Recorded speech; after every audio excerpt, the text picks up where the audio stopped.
Hey everyone, so I wanted to come out here and show you guys what has been keeping me busy here in the garden.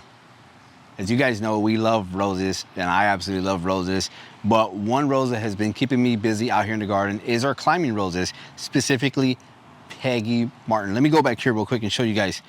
So Peggy Martin, first of all, if you're looking for a fast growing rose, this is one of the fastest growing roses. There's many out there, but this one in particular has been growing quite frequently, that I have to be coming out here and tying it up all the time. And I'll show you guys, get you in a little bit closer to show you, but I'm using Velcro to kind of fasten it to this arch. And I'll talk a little bit more about this because I know you guys had some questions about what we did back here. But Peggy Martin, it's a beautiful rose. Now it's set to bloom in spring, and once established, it could give us a bloom here in fall, but I'm okay with it because I'm just loving all the growth it's putting on right here. Now, one of the other reasons why we picked this rose is because of its foliage. It's nice and close. It's a smaller foliage.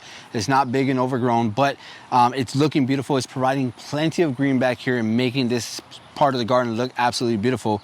But another thing about this rose is it's very disease resistant. We haven't seen any black spot. We haven't seen anything crazy going on with it. Now it may lose its foliage, come winter, either December, January, when it gets a little bit cool, it may lose its foliage, but very quickly I think it's gonna fill back up because just look at all the green. It looks absolutely beautiful. Now to show you the comparison and how fast this grows, this was a 3-gallon Peggy Martin rose that we put in the ground. And this is how much it's grown. When we bought this grow, it was about this big. But over here, we have another one. Now, this was a quart size that we put in the ground. So if you're looking for a fast-growing climber, this is gonna be your girl right here.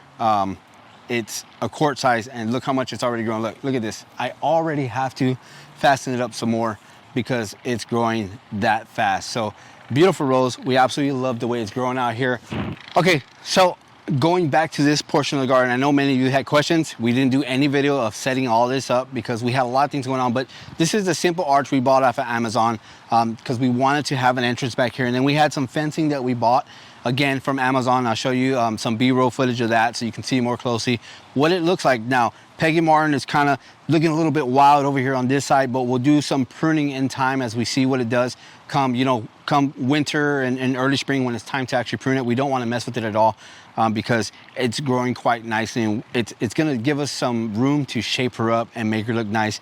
And she's actually crawling on these fences that we put on both sides. So again, 3-quart, 3-gallon, fast growing. But we have a lot of stuff going on here. This is going to be a sort of rose garden area. Its plans are yet to be determined, but it's pretty much going to be a rose garden back here. So we just wanted to go with this to have a nice entrance back here. Angie absolutely loved the way it looks, and I'm loving the way it looks. It gives us some nice sitting area. We've been using this quite frequently back here, but we don't want to prune anything just yet. Again, it's not the time to prune anything. We're just going to let this grow out and maybe die back, and then we'll start again fresh come spring. But beautiful gardening space. Love the arch, love the rose.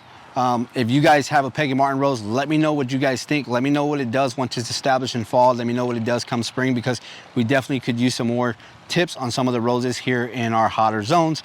Being that we've grown some roses that grow very well in colder zones, we're starting to see who's doing well and who's not doing well, who needs more shade, who needs more sun. But again, just wanted to come out here and show you guys what's going on back here, what's been keeping me busy. Hope you enjoyed it, and we'll see you guys in the next video.